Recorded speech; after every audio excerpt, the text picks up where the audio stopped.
ஆண்டவர் என்னுடைய மனதில் என்ன போட்டார்னு சொன்னால், இன்றைக்கு சில பேர் வந்து சில கஷ்டமான சூழ்நிலையில் நம்ம ஆரம்பத்தில் ஃபஸ்ட்டு வாஸ்தம் பார்த்தீங்களா, ஏழை கத்திரனை கூப்பிட்டான் அப்படின்ற மாதிரி சில பேர் சில நிலைமையில் இருக்கலாம். உதவி இல்லை, என்ன பண்ணணுன்னே தெரியல, இதை என்னால் கண்ட்ரோலே பண்ண முடியாது, இவங்களெல்லாம் நான் எப்படி சமாளிக்கணும் தெரியாது, இது மாதிரி நிலைமையில் இருக்கும்போது கர்த்தர் உங்களுக்கு என்ன பண்ணுவாருன்னா, உங்களோடு கூட இருந்து யாராவது ஒருத்தருக்கு சொப்பனத்தை விளக்கி சொல்லி கொடுத்து அதன் மூலமாய் அவனுக்கு ஒரு விடுதலை கிடைச்சது பார்த்தீங்களா. அதே போல தேவன் உங்களுக்கும் ஒரு வரத்தை, ஒரு கிருபை கத்த தருவார். ஹல்லேலூயா. ஒரு ஸ்பெஷல் எபிலிட்டி தருவார். நீங்க ஜெயிலில் தான் உட்கார்ந்துட்டு இருக்கிறீங்க, ஆனாலும் ஆண்டவர் என்ன அங்கேயும் ஒரு வரம் தர முடியும்னா, இன்னொருத்தனுக்கு அவன் வந்து ஒரு சொப்பனத்தை விலைக்கு சொன்னான், அது போல ஒரு விசேஷமான வரத்தை கர்த்தர் உங்களுக்கு தருவார். ஹல்லேலூயா. அது எங்க இருந்து வரும்னு சொன்னா, யோசேப்புக்கு பிறப்புல இருந்து வந்தது கிடையாது, தேவனிடத்திலிருந்து வந்தது. தேவன், அதனால அவன் என்ன சொன்னான்னா, எனக்கு கிஃப்ட் இருக்குன்னு கூட சொல்லல, தேவன் செய்வார்னு சொன்னான். என்னன்னா, அது எப்படி தேவன் செய்தார்னா, இவன் மூலமா தான் செஞ்சார். இவன் மூலமா இவனுக்கு அந்த தாளந்த கர்த்தர் கொடுத்தார், இவனுக்கு அந்த கிஃப்ட் கொடுத்தார். நான் உண்மையா விசுவாசிக்கிறேன், ஜெப நேரத்தில் கர்த்தருடைய மனதில் போட்ட ஆண்டவர் உங்களுக்கு ஏதோ ஒரு கிஃப்ட் வச்சிருக்கிற, ஏதோ ஒரு வரம் வச்சிருக்கிற,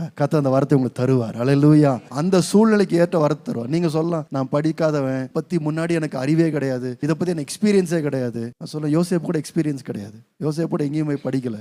எகிப்திய பெரிய கலைஞர்கள்லாம் இருந்தாங்க பார்த்தீங்களா, பெரிய திறமசாலி, அவங்கெல்லாம் என்னென்ன புக்கெல்லாம் வச்சு எழுதி பார்த்துக்கிட்டு இருந்தாங்க. யோசேப்புக்கு அந்த புக்கெல்லாம் தெரியவே தெரியாது. ஆனால் தேவன் அவனுக்கு இந்த சொப்பனத்தை விளக்கம் கொடுக்கின்ற, அவங்கள காட்டிலும் ரொம்ப கரெக்டா துல்லியமா விளக்கி சொல்லுகின்ற அந்த திறமையை கர்த்தர் யோசேப்பு கொடுத்திருந்தார். ஹல்லேலூயா. நீங்க புதுசா ஒரு காரியத்தை இறங்கி இருக்கலாம், புதுசா ஒரு காரியம் ஆரம்பிச்சிருக்கலாம், உங்களுக்கு எக்ஸ்பீரியன்ஸே இல்லை, இந்த காரியம் எப்படி, இந்த ஆட்களை எப்படி எப்படி பேசுறது ஒன்றும் தெரியாம இருக்கலாம். ஆனா தேவன் உங்களுக்கு ஒரு வரத்தை தருவார். ஹல்லேலூயா.